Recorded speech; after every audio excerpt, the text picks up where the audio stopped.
өнерің жақсы болса, бүгінгі сабағымызды бастайық. Сенің атың кім? Менің атым Аягүл дейсің, иә? Ал енді жылдың қай мезгілі? Көктем мезгілі. Балалар, бүгінгі біздің тақырыбымыз пішіндер әлеміне саяхат. Біз әртүрлі пішіндерді білеміз, иә?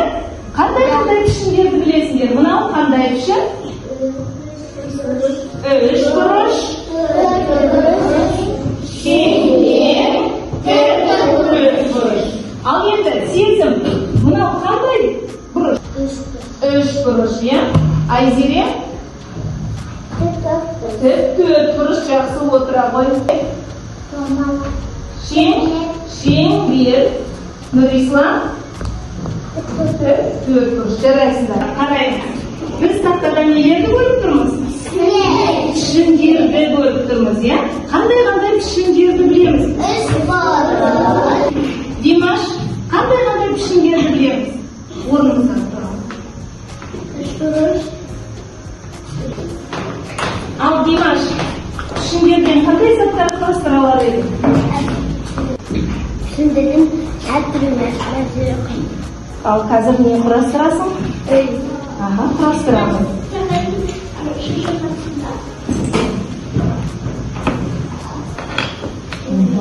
Оны қандай пішіндерден құрастырдың? Шаршы, үш бұрыш. Аха, ал шаршы қай жері үйдің? Қабырғасы. Ал енді үш бұрыш? Шатыры. Жарайсың, отыра ғой. Ана бар, пішіндерден қандай заттарды құрастыруға болады? Пішіндерлер әртүрлі затты құрастыруға болады. Мен қазір шырша құрастырамын. Шырша құрастырамын. Ал енді шыршаны қандай пішіндерден құрастырдың? Үш бұрыштан құрастырдың. Жарайсың, өте жақсы.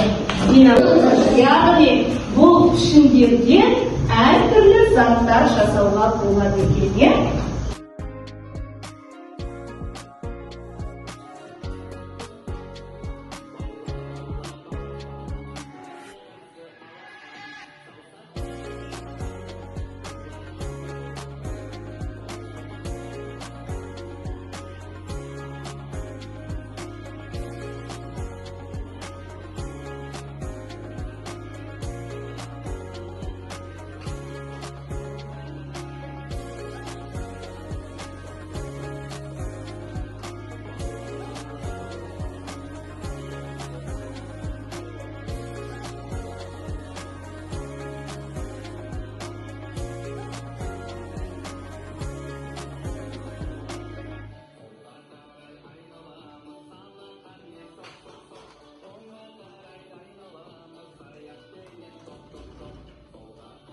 Балалар, сендердің алдыларында мынау сияқты ақ қағаз бар, иә?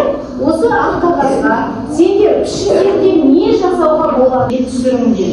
Жаңағы пішіндерден айттыңдар ғой, әртүрлі нәрсе істеуге болады деп, иә? Сол әртүрлі нәрселерді сендер осы ақ қағаздың бетіне түсіріңдер. Кәне, бастаймыз. Қарандашымызды аламыздағы. Сендерге сұрақ қоямын, сендер маған жауап бересіңдер. Бүгін аптаның қай күні?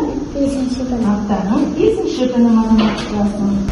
Ал балалар, біздің сабағымызды қорытындылай келе қараймыз. Бүгін біз қандай пішіндермен таныстық? Үш бұрыш, шеңбер, төрт бұрыш. Яғни біз бүгін нелермен таныстық? Пішіндермен таныстық, пішіндермен таныстық. Барлығымызға түсінікті ғой? Иә. Енді осымен біздің сабағымыз аяқталды. Сау болыңдар.